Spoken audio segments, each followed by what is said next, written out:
Hello class 5। आज हम करेंगे लेसन 3 द हाउस स्पैरो। घर में या घर के आसपास रहने वाली चिड़िया गोराया पक्षी। Which words are the most common in your locality? कि कौन सी पक्षी है जो आपके मोहल्ले में बहुत ज़्यादा आम है, कॉमन है। Name some of them. कुछों के नाम बताओ, जैसे कि crow, parrot, pigeon. Which of these birds do you like the most and why? इनमें से कौन सी पक्षी आपको सबसे ज़्यादा पसंद है और क्यों? जैसे हमें पैरट बहुत पसंद होती है, बहुत ज़्यादा रंग बिरंगी होती है। पिजन हमें अच्छी लगती है, बहुत ज़्यादा प्यारी सी होती है। What qualities of sparrows have you ever noticed? कि आपने स्पैरोज यानी कि चिड़ियों में कौन सी क्वालिटीज़ नोटिस की है, उनकी क्या क्या क्वालिटीज़ होती हैं। जैसे कि वो बहुत ज़्यादा चहचहाती हैं, हमारे घर के रोशनदान में ही वो अपने घोंसले बनाती हैं, इस तरह से। तो ये रही स्पैरो। इस तरह की पक्षी को कहते हैं sparrow. There are several birds which are very common in our locality। कि बहुत सारी पंछियाँ होती हैं जो कि हमारे मोहल्ले में बहुत ज़्यादा कॉमन या आम होती हैं, बहुत ज़्यादा दिखाई पड़ती हैं। The house sparrow is one of them. कि वो जो घर में रहने वाली चिड़िया होती है वो उनमें से एक है, जो कि बहुत ज़्यादा आम है। Sparrows are found in plenty in our locality.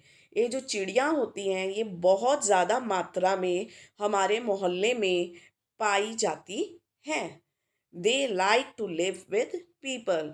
उन्हें लोगों के संग या लोगों के बीच रहना पसंद है। So they make themselves quite at home in houses. इसलिए वह हमारे घर में रहने लगती हैं और बहुत ज़्यादा आराम से एडजस्ट कर लेती हैं, या फिर बहुत ज़्यादा घरेलू हो जाती हैं और बड़े आराम से रहती हैं। Sparrows build their nest wherever they can. Sparrows अपना जो नेस्ट है जहाँ भी हो सके वहीं पे बना लेती हैं। कहाँ कहाँ बनाती हैं? ऑन विंडोज सिल। विंडो का सिल के ऊपर बना लेती हो। जो विंडो होती है ना, जैसे ऐसे विंडो बनी हुई है, तो यहाँ पे वो बना लेंगी विंडो सिल पे, यहाँ पे। The top of the doors. वो जो दरवाजे के ऊपर का हिस्सा है वहाँ पे बना लेती हैं। And almirahs. और अलमारी के ऊपर भी बना लेती हैं। इन नुक्स एंड कॉर्नर्स। हर कोने में बना लेती हैं। नुक्स एंड कॉर्नर्स मतलब हर कोना, जहाँ भी उन्हें मिले वो वहीं पे अपना घोंसला बना लेती हैं। There nest can be found in holes and niches in walls and on roofs. और उनके घोंसले कहाँ पाए जा सकते हैं? होल्स में यानी गड्ढों में, दीवार में कोई छोटा मोटा गड्ढा होता है, या फिर नीशेस मतलब क्रैक्स आ जाते हैं, तड़ेड़ आ जाती हैं जो दीवारों पे, वहाँ पे। रूफ मतलब कि छत पे। And in the most likely unlikely places. और ऐसी जगहों पे जहाँ इंसान सोच भी नहीं सकता। Even inside the foldings of hanging curtains. वो जो पर्दे लटके होते हैं उनके भी फोल्ड के भीतर वो कभी कभार अपने घोंसले बना लेती हैं। देयर चर्पिंग प्लीजेज अस। उनकी जो चर्पिंग है, चहचहाना है, हमें बहुत ज़्यादा हमारे मन को खुशी या शांति देती हैं। But at times they are also a nuisance. पर कभी कभी एट टाइम्स वो एक तरह का सिर दर्द भी बन जाती है, नॉनसेंस की तरह लगने लगता है, वो सारा दिन चहचहाती ही रहती हैं। Sparrows are brown in colour. जो स्पैरोज होती हैं, चिड़िया होती हैं, वो भूरे रंग की होती हैं, with white and black mingled together on the back and sides. और सादा और काले रंग का मिश्रण, मिंगल मतलब मिक्स होकर, उनके जो बैक साइड होता है, उनके पिछला हिस्सा और उनके साइड का हिस्सा ब्लैक और वाइट कलर का मिश्रण होता है। They also have a whitish front. जो उनका जो फ्रंट पार्ट होता है ना, ये वाइटिश होता है, मतलब सादा सादा सफ़ेद सफ़ेद होता है। The male sparrow has a black patch on its throat.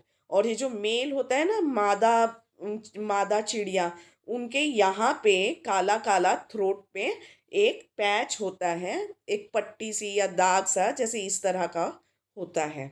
Sparrows eat grain. Sparrows क्या खाती हैं? ग्रेन खाती हैं, मतलब दाने। इंसेक्ट्स यानी छोटे छोटे वो कीड़े मकोड़े। And the tender shoots of the plant. वो जो बहुत ज़्यादा नरम होते हैं ना स्टेम और शूट्स प्लांट्स के, पौधों के, वो खा लेती हैं। They are also fond of cooked food.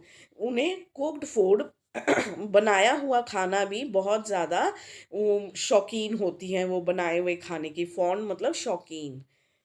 Sparrows love company. जो स्पैरोज हैं वो कंपनी यानी कि साथ पसंद करती हैं, वो अकेले रहने पसंद नहीं करती। They are always found in pairs. Pairs मतलब जोड़े, तो वो हमेशा जोड़ों में ही दिखाई देती हैं। We can see several pairs at a time. और ढेर सारे जोड़े दिखाई देते हैं, बहुत सारे स्पैरोज एक संग दिखाई देते हैं। The mother bird lays 3 or 4 eggs which are pale greenish white। और जो मदर बर्ड होती है, जो उसकी मतलब मादा, सॉरी हाँ मादा, मादा जो स्पैरो होती है, मतलब औरत स्पैरो होती है, वो क्या करती है? एक संग 3 या 4 अंडे देती है। और अंडों का रंग होता है पेल ग्रीनिश वाइट, मतलब ग्रीन कलर का होता है, पर पेल होता है, मतलब बहुत ज़्यादा गाढ़ा ग्रीन नहीं होता है। और उसमें वाइट कलर का भी मिश्रण होता है। Sparrows are known to raise several families in a year. इसका मतलब है कि एक साल में वो कई बार अंडे देती हैं। सेवरल फैमिलीज मतलब कई बार अंडे देना। तो बच्चों तो बच्चों, ये था आपका चैप्टर द हाउस स्पैरो। और सारे चैप्टर्स के लिए please like share and subscribe to our channel. Thank you very much everyone.